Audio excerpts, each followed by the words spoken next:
võimalus tutvustada teile seda, mida Vaskkooli uurimisgrupis oleme viimased aasta natuke rohkem teinud ja mille oleme peale uurinud ja mis sellest siis kõigest tänasest päevast välja on tulnud. See teema on siis valk-gigantkomplekside pika eluajaga luminetsents ja mida sellega ka siis biokeemilisest uuringutest peale võiks hakata. Kõige levinum luminetsensmeetod, mida biokeemias kasutatakse, on fluoressents, kui siis proovi ergastatakse valgusega ühel lainepikkusel ja mõõdetakse tema valguse kiirgumist teisel lainepikkusel. Ja tavaliselt siis proovi analüüsiga kasutataksegi selle kiirgunud valguse mõõtmist.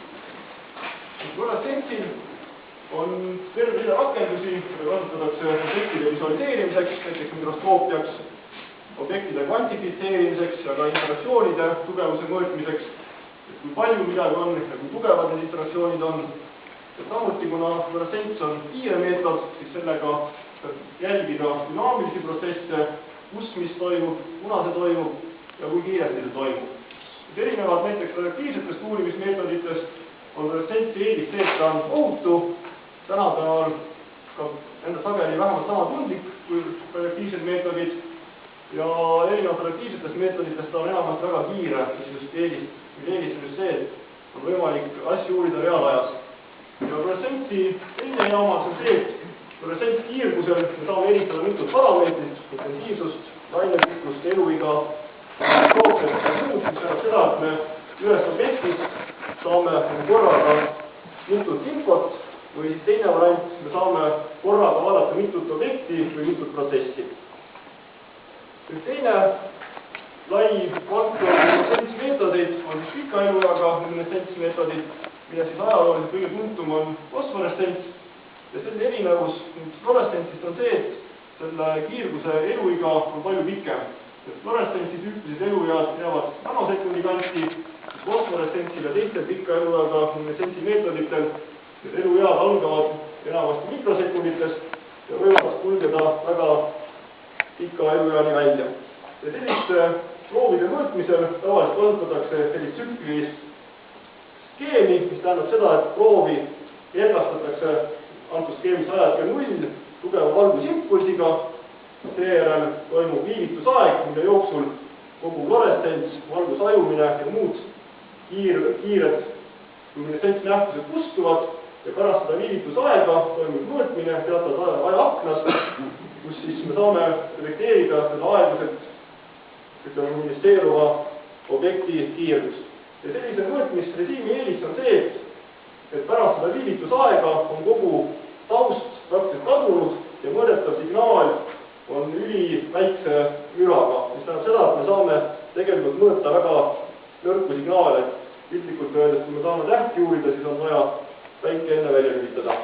Ja praktikas see tähendab siis seda, et kui me võrdleme fluoressentsvärve, mida mõõdetakse tavaliselt pidevalt viivituse režiimis ja näiteks roopiumi komplekse, mida mõõdetakse sellises nagu tsüklilises režiimis viivitusajaga, siis määramispiirid on näiteks roopiumi kompleksidel umbes suurusjärk väiksemad, kui on seda fluoressentsvärvide korral. Ja see tuleneb just sellest, et taustkiirgus pärast viivitusaega on praktiliselt kadunud. Nüüd tänasest fenomenist, millest me räägime, on seotud fosforessentsiga ja seda siis orgaaniliste ühendite fosforessentsiga ja toatemperatuuril. Fosforessentsi erinevus fluoressentist on see, et fluoressentsil toimub kiirgumine singletselt olekut, siis fosforessentsi tekkel peab see objekt minema singletselt olekust tripletselt olekusse. Tripletselt olekust kiirgumine on nii-öelda keelatud üleminek, mille tõttu see on väga aeglane ja selle annab ka fosforessentsile pikka eluea. Fosforessentsi probleem toatemperatuuril eriti lahustes on see, et sel ajal kui see aeglane fosforessents peaks toimuvad tegelikult mitte kiirguslikud kustumised ja selle tulemusena me orgaaniliste molekulide korral toatemperatuuril fosforessentsi saame detekteerida väga harva. Ja selleks, et seda fosforessentsi oleks võimalik detekteerida, siis me peame soodustama üleminekut tripletseks üleminekuks ja selleks siis tavaliselt peame selle molekuli sisse viima rasked aatomid. Raskeks aatomiks sobivad siis väga hästi väävlid, sedeenid, broomid, joodid ja teised aatomid. Ja teine tingimus on see, et me peame seda singletset olekut kuidagi kaitsma mitte kiirguslike üleminekute eest ja selleks siis sobivad selle molekuli fikseerimine näiteks kristallidesse, kristaliinikompleksidesse või mõnikord ka tsellidesse. Ja teine teema, mis toatemperatuuri fosforesentsi puhul on väga aktuaalne, on hapnik, mis siis väga kiiresti edukalt kompleetselt olekut kustutab ja selle tõttu siis sageli, kui tehakse toatemperatuurset fosforesentsi mõõtmised, tuleb hapnik sellest keskkonnast eemaldada. Järgmine teema, mis biokeemiliste mõõtmiste juures on väga tähtis, kui me tahame luminescentsmeetodit kasutada, on see, et me peame uuritada soovitud signaali, näiteks mis on ligand-kvantkompleksi signaali kuidagi eristama kõikidest autosignaalidest, mittespetsiifiliselt seotud ligandist, sidumata ligandist või ka autofluorescentsist. Ja erinevad fluorescentsmeetodid kasutavad siis erinevaid meetodeid, kuidas siis soovitud signaali eristada kõikidest muudest signaalidest. Ja üks meetod, mille nimi on ära kadunud, on siis Wörsteri resonantsülekanne, mis kasutab siis seda, et kui kaks fluorescentsvärvi on üksteisele piisavalt lähedal, see lähedus tähendab, et distants on vähemalt 10 nanomeetrit ja ühe fluorescentsvärvi kiirgusspekter kattub teise fluorescentsvärvi eeldumisspektriga, siis võib toimuda selle aktseptormolekuli, mis neelab valgust, energiaülekanne doonormolekuli, mis siis energiat neelab, ülekanne aktseptormolekulile ja tulemus on see, et me kiiritame doonormolekuli väiksema lainepikkusega ja mõõdame aktseptormolekuli kiirgust pikema lainepikkusel. Ja selline energiaüleminek toimub siis, kui need kaks osakest on ruumiliselt väga lähedal. Ja kui distants nende vahel kaugeneb, siis selline energiaüleminek kaob ära ja selle tulemusena saame siis teinekord biokeemilisi interaktsioone kindlaks määrata. Nüüd pika elueaga luminescentsi korral sellised retsanalüüsid omavad seda eelist, et me saame kasutada viivitusaega ja kui me proovi ergastame, siis lühikese elueaga aktseptor jõuab enne mõõtmist ära kustuda ja selle otseergastust selles analüüsimeetodis me ei pea nagu ei näe. Et me näeme aktseptori signaali ainult siis, kui ta on paari moodustunud doonormolekuliga. Ja klassikaline näide pikka eluaega feti analüüsist on selline kinaasi analüüsimeetod, mida turustab Metrogeni kompanii, kus nad kasutavad euroopiumiga märgistatud antikeha, mis on siis luminescentsi doonor ja kinaasi inhibiitor, mis on märgitud fluorescentsvärviga Alexa, mis on luminescentsi aktseptor ja juhul, kui on tekkinud kolmikkompleks, kus antikeha on seotud kinaasile ja ligand on seotud kinaasi aktiivsentrisse, siis toimub energiaülekanne euroopiumilt fluorescentsvärvile ja me näeme fluorescentsvärvi kiirgust. Ja kui me selle kompleksi lõhume ära, näiteks konkureeriva inhibiitoriga, siis distants doonori ja aktseptori vahel suureneb ja kiirgusülekannet ei ole ja seda me ei näe. See meetod on väga hea, ainuke puudus on see, et kuna see meetod on niivõrd hea, siis selle eest küsitakse head raha ja praktiliselt tähendab, et selliste euroopiumkelaatide ja terbiumkelaatide hinnad on suurusjärgus 100 € üks nanomool, mis võrreldes tavaliste fluorescentsvärvidega on umbes 1000 korda kallim. Ja meie projekt hakkas pihta sellest, et me soovisime analoogset katset seada üles ka oma laboris, kus oleks kasutanud selle kinaasi inhibiitorina meie poolt esitatud piisubstraatsed inhibiitorid ja selle katse optimeerimise käigus siis need kolm komponenti ensüümi, euroopiumikelaati ja ligandi varieeriti erinevates vahekordades ja tulemuseks saadi see, et pika elueaga luminescentsignaal oli olemas ka siis, kui euroopiumi antikehaga on lisatud. Ja esimene reaktsioon oli loomulikult see, et tudeng on lahused ära rikkunud, aga pärast seda, kui ka teistel inimestel õnnestus lahused mitu korda samamoodi ära rikkuda, siis hakati seda fenomeni lähemalt uurima. Ja leiti siis see, et pika elueaga luminescentsignaal tekib siis, kui meie sarklipi inhibiitor on kinaasi külge seotud. Ja see signaali intensiivsus on siis üheselt võrdeline selle kompleksi hulgaga ja siin varem vasakul on toodud siis katse, kus on võetud erineva kontsentratsiooniga valku, see alumine kõver on 0,1 nanomolaarne, järgmine 0,2 nanomolaarne, 0,5, 1 nanomolaarne, siin läheb kõver katki, ülemine kõver on 5 nanomolaarne ja sellele on lisatud siis erineva kontsentratsiooniga seda luminescentligandi. Ja me näeme, et kõikidel juhtudel tekib kontsentratsioonist sõltuv selline sidumiskõver ja nende katoode väärtus on siis ilusti lineaarses sõltuvuses kinaasi hulgaga. Ehk siis nii palju, kui tekib seda ligand-kinaas-kompleksi, nii palju me saame ka pikka eluajaga luminescentsignaali. Nüüd, kui me teeme seda tiitrimist teistpidi, kus me jätame fluorescentsligandi kontsentratsiooni paika ja lisame juurde erineva kontsentratsiooniga kinaase, siis me näeme, et sõltuvalt kõikide kinaaside puhul me saame jällegi ilusad sidumiskõverad, aga mis me näeme seda, et kinaasist sõltuvalt selle luminescentsi intensiivsus võib olla väga erinev. Ja antud juhul siis selle ligandi korral, siis NSK1 oli see kinaas, mis andis kõige tugevama signaali. Aga mõne teise ligandi korral võib see kinaaside omavaheline vahekord olla täiesti teistpidi. Kui me vaatame nüüd nende protsesside eluigasid, siis me näeme ka seda, et ka erinevad kinaasid, erinevad ligandid annavad väga erineva elueaga signaale. Ja üldiselt kehtib siis reegel, et mida tugevam on selle signaali valmiv intensiivsus, seda lühem on eluiga, mis tähendab seda, et kes põleb kiiresti või kustub, kes põleb intensiivselt, kustub kiiresti ja vastupidi, kes põleb aeglaselt, see siis üldiselt ka kestab kauem.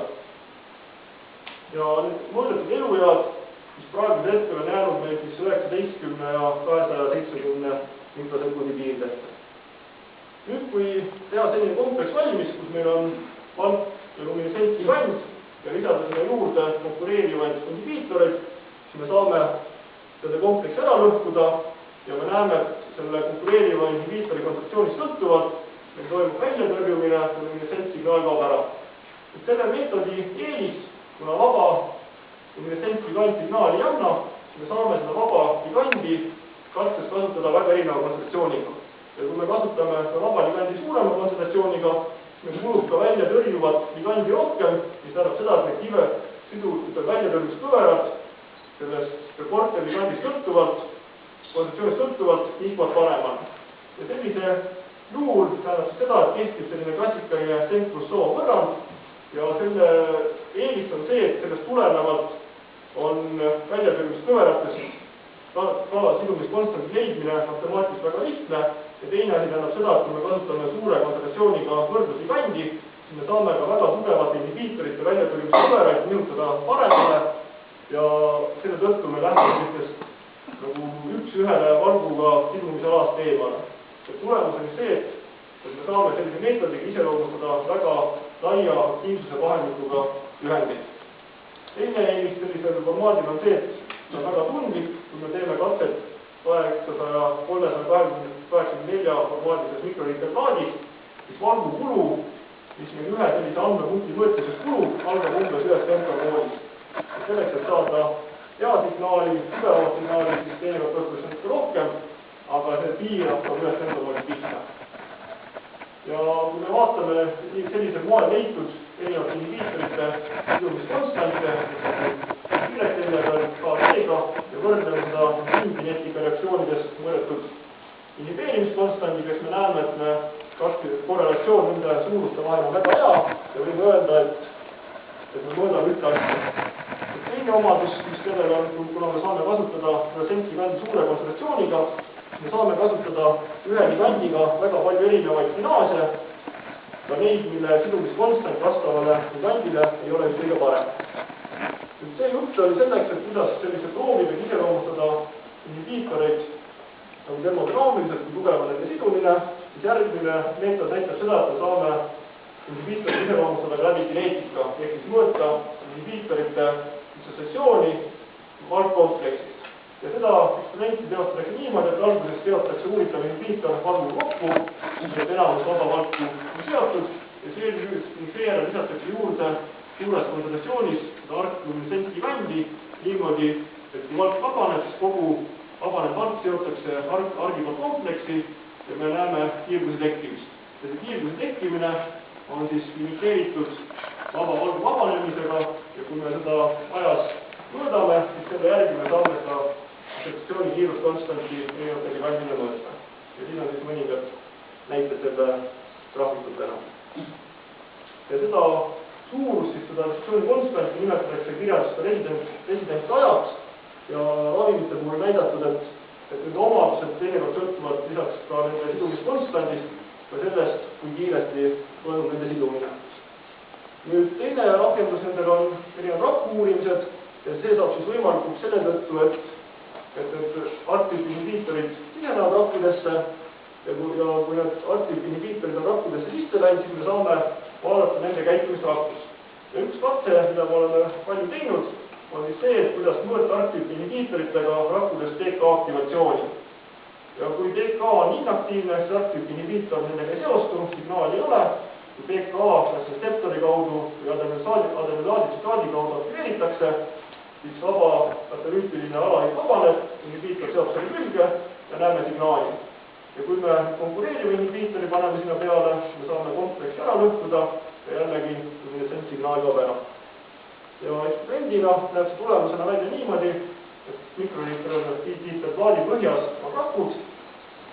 Nendest on sisse viidud arttüüpi inhibiitor, mõõdame aeglahutusega luminescentsignaali ja mingil ajahetkel lisame fosforiini, tekib samp, vabaneb PK, arttüüpi inhibiitor seostub sellega, saame signaali ja kui signaal on stabiilseks, võime panna konkureeriva inhibiitori ja saame kompleksi ära lõhkuda ja luminescentsignaal kustub ära. Nüüd sama katset võib teha ka rakkulisaadis, mille eelis on see, et erinevalt rakkulisaat on homogeenne vedelik, kus signaalide mõõtmine on lihtsam ja punktide hüppamine väiksem. Antud katse siis on niiviisi, et me oleme rakkusid aktiveerinud erineva kontsentratsiooniga fosforiiniga, rakud ära lüüsinud ja detekteerimiseks lisanud lahus selle arcluminescentsignaali ja me saame siis fosforiini kontsentratsioonist sõltuva aktivatsioonipildi. Ja sellise meetodiga siis põhimõtteliselt on võimalik uurida e-valguga seotud reseptoreid, kuna paljud neid toimuvad just läbi sellesama signaaliraja, saab põhimõtteliselt jälgida tõenäoliselt teisi signaaliradasid reaalajas, saab iseloomustada kinaasi inhibiitoreid nii rakkus kui rakkulisaatidest ja põhimõtteliselt see meetod on siis kasutatav ka kinaaside kui biomarkerite analüüsil erinevatest kehavedelikest. See veidikene mehhanismist, selle mehhanismi uurimiseks on toodud ära siin üks spektripilt, et must joon on see, kui arcluminescent sond on vabalt lahuses, me näeme, et ergastust ega kiirgust ei ole ja teine pilt on see, kui me lisame sinna valgu juurde, siis me näeme, et kiirgusspekter kattub selle aktseptor ligandi, mis on selle ligandi struktuurises fluorescentspektriga ja ergastusspekter kattub selle fragmendi, mis seostub selle kinaasi aktiivtsentrisse neeldumisspektriga. Ja mehhanism, mis me oleme praegu sellele fenomenile välja pakkunud, on see, et meil algselt toimub selle doonorfragmendi, mis seostub kinaasi aktiivtsentrisse ergastamine, siis see molekul läheb üle tetsetesse olekusse ja valk siis kaitseb seda tetsetset olekut ja seejärel toimub siis tüüp üleminek tetsetset olekult aktseptor värvi tetsetsele olekule ja selle kiirgust me lõpuks siis mõõdame. Küsimus on see, et mis me fosforescent on väga aeglane ja juhtumisi see resonantsenergia ülekanne aktseptor värvile on palju kiirem ja selle tõttu sellisel juhul me saame 1000 kordi suurema signaali, kui saaksime selle muidu. Ja kokkuvõte oleks siis see, et oleme siis avastanud uus luminescentsfenomeni, meil on mitmeid rakendusi ja usume, et see fenomen on oluliselt üldisem, kui antud juhul kinaaside puhul on näidatud, mis tähendab seda, et on võimalik teha selliseid pikka eluga luminescentiga ligande, kus meil on doonor, mis seostub valgu aktiivtsentrisse ja selle külge on pandud võimendav aktseptor ja sellisel juhul võiks siis töötada. Aitäh!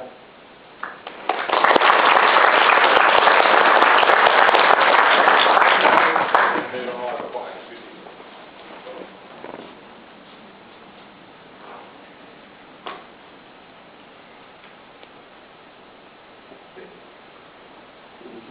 Teie selline avastus, kus te leidite, et pikaajaline fluorescents esineb ilma antikeha lisamata, antikeha euroopiumi kelaasi lisamata. Kas see järgnevad ikkagi seda euroopiumi kelaasi lisamata? Tehti ainult antikeha ära? Ei tähendab, kõik need valmis prooviti läbi tähendab ja hiljem, kui need kõik muud platsid on tehtud, siis ei ole sinna ühtegi platseid juurde pandud. Tõsi, jah?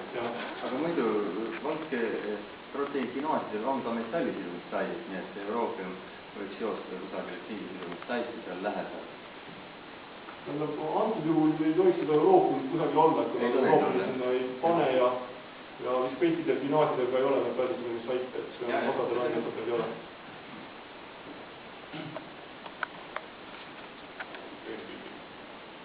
Ja teine asi, mis on Euroopul välistab, on see, et see sõltub väga sellest fragmendist, mis meil on see doonor.